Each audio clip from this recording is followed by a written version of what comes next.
তারল্য সহায়তা পেলেও গ্রাহকদের প্রয়োজনীয় অর্থ দিতে পারছে না দুর্বল ব্যাংকগুলো।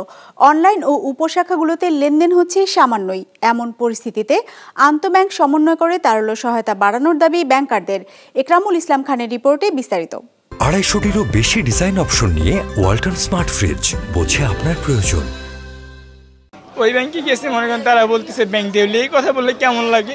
মিরপুর রূপনগরের বাসিন্দা আলাউদ্দিন ফার্স্ট সিকিউরিটি ইসলামী ব্যাংকের আরামবাগ রূপনগর শাখায় ডিপিএস, এফডিআর এবং চলতি হিসাব মিলে রাখা আছে 25 লক্ষ টাকা। স্থানীয় শাখায় টাকা তুলতে না পেরে এসেছেন মতিঝিলের দিলকুশায়। মায়ের চিকিৎসা ও ব্যবসার জন্য 5 লক্ষ টাকার প্রয়োজন হলেও ব্যাংক থেকে বলা হয় তুলতে পারবেন মাত্র 10,000। নিজের অ্যাকাউন্টের টাকা তারা দিতেছে না। আমি ওই ব্যাংকে গেছি, অনেক খারাপ ব্যবহার করছি।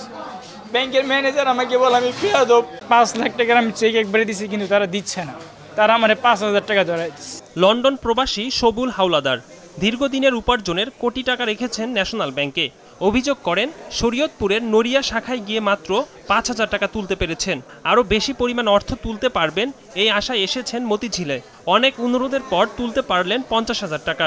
আমার টাকা আমার দেবো কেন দিয়েছেন? আমার তো টাকা আছে। এই ব্যাংক আইসার দেশে তো দেয় নাই, মুরিলে ঘুরতেছি। এই জায়গায় আমি এখন আপনাকে 1,50,000 টাকা দিয়েছে, শরৎপুর লেগছে, আমার দেয় নাই টাকা।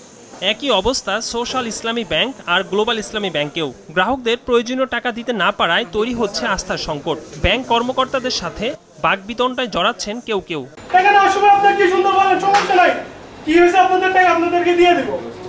আজকে 2 সপ্তাহ উত্তরা, মতিঝিল, মিরপুর কোন জায়গাতেই আপনারা টাকা পেমেন্ট করতেছেন। কেন্দ্রীয় ব্যাংক জানিয়েছে এরই মধ্যে 4টি দুর্বল ব্যাংক অন্যান্য ব্যাংক থেকে 945 কোটি টাকা তারল্য সহায়তা পেয়েছে। এর মধ্যে ফার্স্ট সিকিউরিটি ইসলামী ব্যাংক পেয়েছে 300 কোটি টাকা, সোশ্যাল ইসলামী ব্যাংক 350 কোটি টাকা, ন্যাশনাল ব্যাংক 270 কোটি টাকা আর গ্লোবাল ইসলামী ব্যাংক তারল্য সহায়তা পেয়েছে 25 কোটি টাকা। যদিও গ্লোবাল ইসলামী ব্যাংকের কর্মকর্তারা জানান সে অর্থ এখনও তারা শাখায় পাননি। শেখ হাসিনা সরকারের সময় কেন্দ্রীয় ব্যাংক ও গোয়েন্দা সংস্থার সহায়তায় এস আলম সহ কয়েকটি শিল্প গ্রুপ ব্যাংকিং খাতে নিয়ন্ত্রণে নেয়। এ সময়ে নামে বেনামে ঋণ নেয় ব্যাংকগুলোর খেলাপি ঋণ পৌঁছায় ইতিহাসের সর্বোচ্চে। অন্তর্বর্তী সরকার আসার পর ব্যাংকিং খাত সংস্কারে বিভিন্ন কার্যক্রম নেওয়া হয়েছে।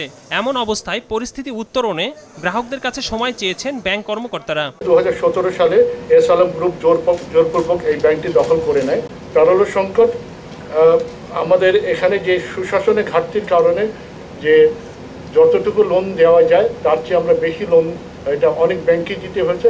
এটা দুর্বৃত্তায়নের কারণেই হয়েছে। কিছুদিনের জন্য নির্ধারিত অঙ্কের টাকা ওভার দি কাউন্টার নগদ উত্তোলনের সুযোগ দিচ্ছে।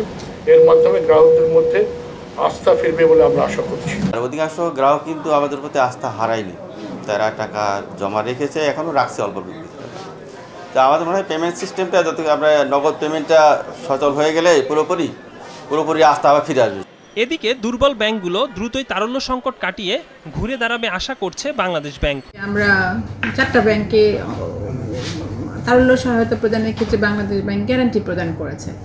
তো এই ক্ষেত্রে আমরা দেখতে পাচ্ছি যে এর একটা পজিটিভ